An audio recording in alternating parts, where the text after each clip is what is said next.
So in the comments, in relation to some of the Christian videos, could I call them Christian videos? Videos about Christians. In the comments to some of those, there has been one in particular, but a few legitimate experiences of whatever we want to call or relate to, imagine, consider Jesus to be.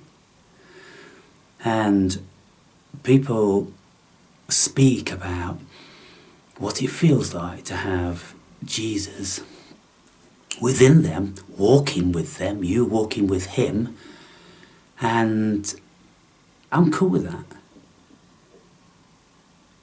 I have been speaking about my legitimate spiritual experiences for a long time, and most particularly in recent times in relation to the book.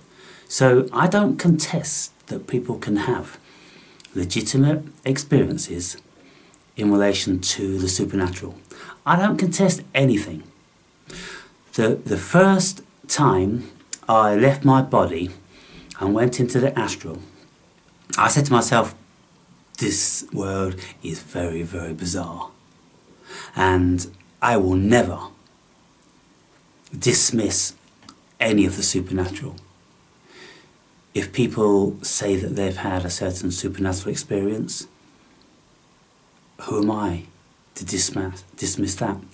If some people think, oh, that's bullshit, what if it is? What if it isn't? What does it mean if it's bullshit? What does it matter if it's bullshit? If somebody wants to bullshit about having a religious experience, what of it? I think people just should be vastly more open-minded in general. But of course, they will never be unless they've had something which has compromised their stupidity, you know, and their naivety, their ignorance. Once you've had that seriously compromised, once the cherry's been popped on that one, there ain't no going back. And so you're open then to all different sorts of spiritual, phenomenological experiences. So I said in one of the videos yesterday that there most certainly is something, because I've experienced stuff. But my bone of contention is in relation primarily to the whole fake faith thing. What I'm saying to people is, don't be lording over anybody else, and don't be going on about this, Jesus is going to save you, when you've never had a legitimate experience. If you have had a legitimate experience, I'm pretty sure that you wouldn't be, you know, piping off like that.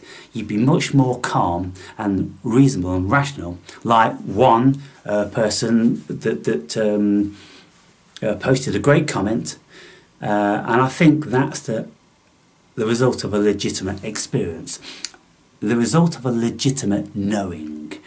And I've always been saying, if you know, if you've had experiences, come and tell me. I'm all ears. I really am. That's what I do this thing for, to bring people forward. And so from time to time people do. But the vast majority of the so-called religious folk are just wrapped up within their own fantasy and hypnosis. And so I'm pointing that out. And I'm jousting, and I'm saying, well, if I'm wrong, tell me. But out of, let's say, I don't know, some videos, 1,000 views, out of 1,000 views, well, what do I get? 1 or 2? That's what I'm speaking about, people. I'm speaking about the fiction of the religious figures, as far as the vast majority of people are concerned, because all they've ever done is been brainwashed, indoctrinated, and they are under the organisation hypnosis, but also their own hypnosis. And so my videos are an opportunity for anybody who wants to look at that. And I'm not discounting that these things have a manifestation of some variety. No idea. Well, I say I've got no idea. I do have an idea. I think they're egregores. But, you know, precisely what an egregore is, how they work and what are they, well, I mean, this is the supernatural stuff. And as far as Jesus being the Son of God, no more than us, no more than anybody else. I'm absolutely positive of that. The greatest account of Jesus that I've ever written is in the book of Thomas. It's vastly more reasonable. And nobody could really have an issue with that. You know, we're all sons of God. And there is a kingdom of God within us all. And our thoughts create our reality and all that sort of stuff. And so, even when people tell me that, oh, they've been here and they've been there and, you know, they found Christ, this, that and the other. Well, you know, I've been saying, well, what does it feel like? Tell me what it feels like. Articulate what it feels like. And then I can compare that with mine. I can compare it with William James's accounts in his religious experiences. Book on my shelf, Varieties of Religious Experience, William James, American philosopher. And of course, you know, that was back in the day. Today, all you've got to do is go on YouTube to get a billion religious experiences. And, you know, out-of-body experiences and near-death experiences and all that stuff. It's all out there. And so anyone would be a fool to discount that. But it's the whole cultish thing about religions that I can't stand. It's the superior air that they have and the brandishing of whatever brand it is upon their chest with no legitimate experience. And I just think it's stupid. And so, people will continue with their blind faith. And in my book I write a wonderful chapter explaining all about how I investigated deeply the concept of faith and found it to be vacuous. But what I didn't find to be vacuous was my own hypnosis. I can't prove and feel another person's hypnosis, but I can replicate it. And then I can look at myself, how I was acting and the things I was saying, and I can go, well, I can see that all around. How did I get to that? I brought upon myself my self-hypnosis. How did I do that? By incessantly reading those scriptures and nothing else, by incessantly praying, by incessantly having a belief. The faith I could never do that because I'm not the personality which would ever have blind faith in anything. But I tried really hard with the belief thing, believing. And there were occasions when you could say very, very bizarre things happened. I wouldn't go as far as a miracle. I would say very bizarre things instantly when I was requesting, speaking, praying to God, Jesus, asking him, and then boom, something comes crystal clear and it's kind of like, wow, that's something. But who did that? Where did that come from? What's the efficacy? How could I replicate that, prove that? You know, this is the thing, this is the human mind, you know. If you're a thinking person, then most people will always think themselves out of a supernatural experience, but I haven't gone that far.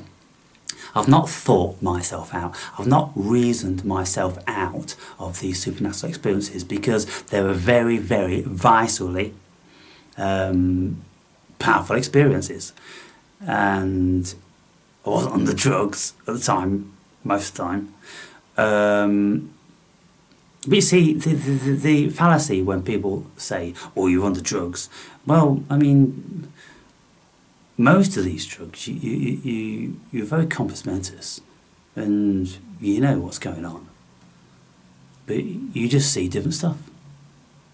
And so again, you know, I was meditating an hour or so ago, and I'm in this wonderful, beautiful space, and then I see all these wonderful, playful cartoon characters, and there's just a beautiful aura, and I want to know what that is. What is that?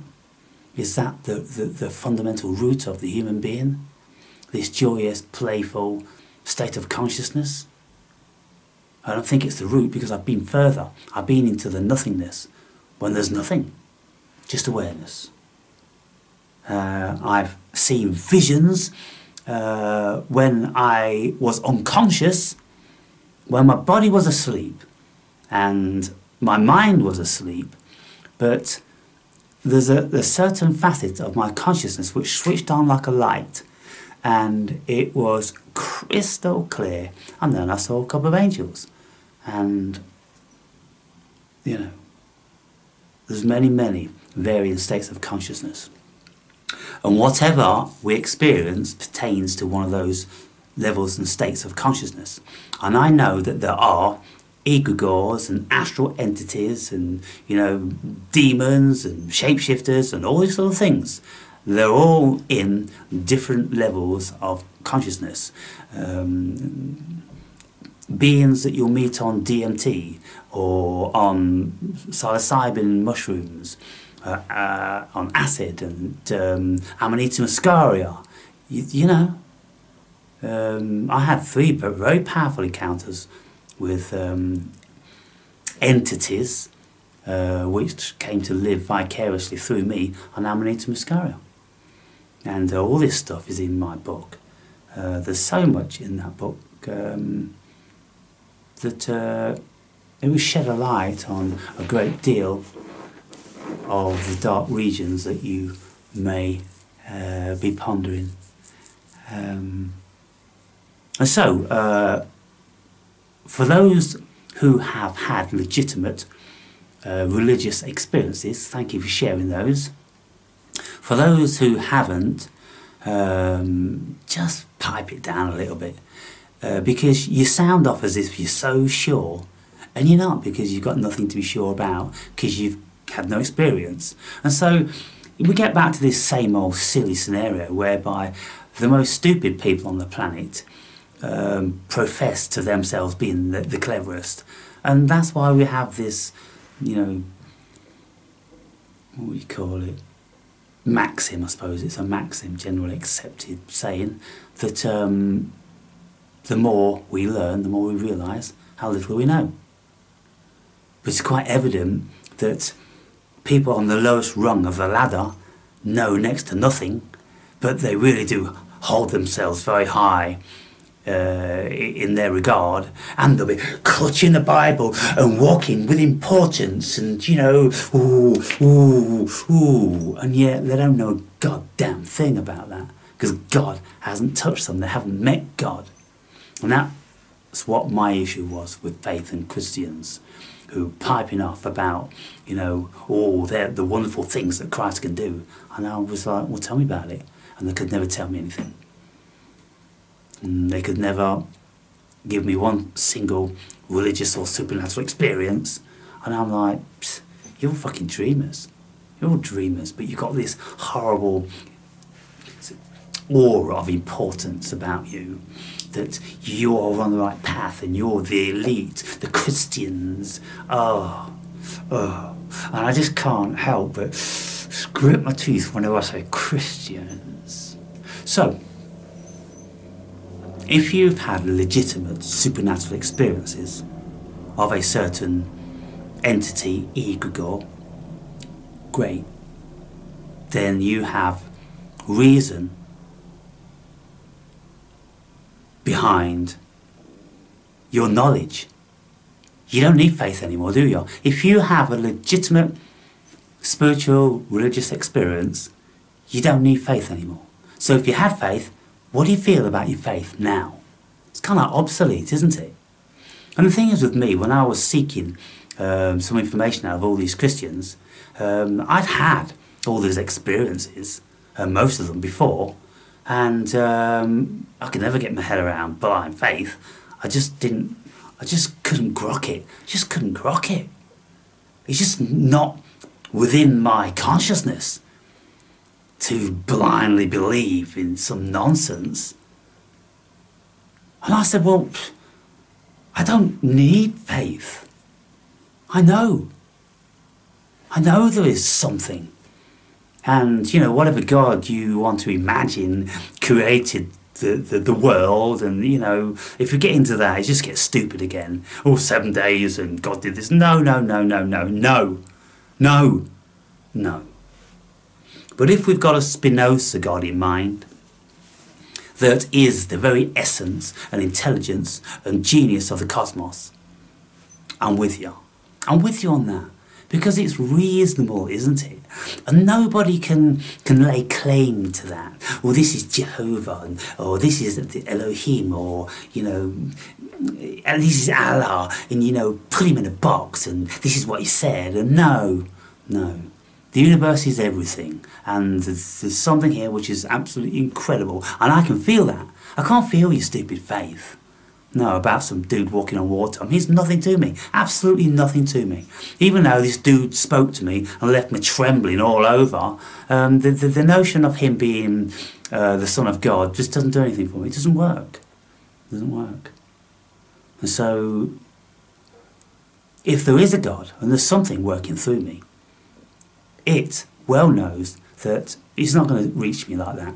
It's never going to have me going and sitting on a bench in a church and all that nonsense. No. I found God my own way. I've found the variety of God that I'm completely comfortable with. And so I think ultimately this is what it's about, people. Because if you've got 4,000 plus religions all over the world, they can't all be speaking about the one and only God. They can be speaking about the one God, but he's just the one God. It's just the one God. It just is the essence of that. You can label it whatever you want to. But what I would say to people, well, you can label it Jesus and Jehovah and all the rest of it. But don't discount anybody else's gods, because they're all speaking about the same thing. They're speaking about cosmic spirit. And so it doesn't matter what culture they're coming from, or, you know, how old you know, their religion is. They're all entitled to their own, and their religion is every bit as important and valuable as anybody else's, just because it hasn't got money and power behind it. In my estimation, that makes the religion a whole lot less, because you think, why do you need money and power behind God? Does God need money and power behind him? No. As far as I'm concerned, God speaks to me via my intuition. And that's why I speak in my book about, is God, or is the language of God intuition? And it most certainly is, because you can't articulate what God is. You can't rationalise God. You can't seek God out with the rational mind. You can't deploy logic in these things. It's over and above logic. Why? Because it's spirit. And so again, in my book, I explain all these things. And even to the most devoutest of phony Christians, the only thing I decry and tear apart are the fake phonies who, you know, are bigging themselves up and, oh, they're walking with the Bible, you know, like this, and oh, how many of them I've seen. And then they're reading it, oh, believing, and then they all gather, hugging each other. It's about Jesus. Oh, God, they've built themselves up into a ridiculous, pathetic frenzy. You know, if you've had that legitimate experience, you don't need that bullshit. You just don't need it. You're fucking chilled, I'm sure. But, you know, all the wannabes, it's the wannabes, isn't it? It's the wannabes that we need to stamp out. It's the wannabes that want eradicating. But anyone with a legitimate experience in all different sorts of cultures and ideologies, well, they're the ones who have been touched by the essence of the cosmos. And you call it whatever you want to. But I don't even like using the concept of God because it pertains to too many varying ideas depending where you say it. If you say God in an Islam country or culture or whatever, then that will mean one thing. Say it in a Christian, it's going to mean another thing.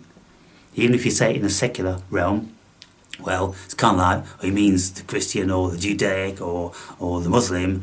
But then if you say it over in Indonesia, or I don't know, even the outback of Australia, ask the Aborigines, what's your God? They'll start talking to you about the dream time, about lots of different gods, you know, which made manifest in animal forms and all this sort of thing. Like, you know, Indians, Northern American Indians, South American Indians, all this stuff going on, people. So anyway, I sort of level that, because, you know, I can label and people don't hear what they want to hear. And all they're listening, maybe, mostly, is for their own confirmation. Oh yeah, that's what I want, Or, if they're on the attack, they're just listening to something they can attack, and then as soon as they've found that, then, you know, take things completely out of context. They don't even look at where that's coming from and ask themselves, do you have any legitimacy? Do you even have a right to be in this argument? What stories have you got? If you ain't got no stories, if you haven't had any manifestation of any of this supernatural stuff, you don't even have the right to be involved in this conversation. So, that's what I'm saying. No more fake, phony fakers. Fake, phony faithers. Fake, phony faithers. Ooh. But people with supernatural experiences, I'm all ears, doesn't matter what they're about.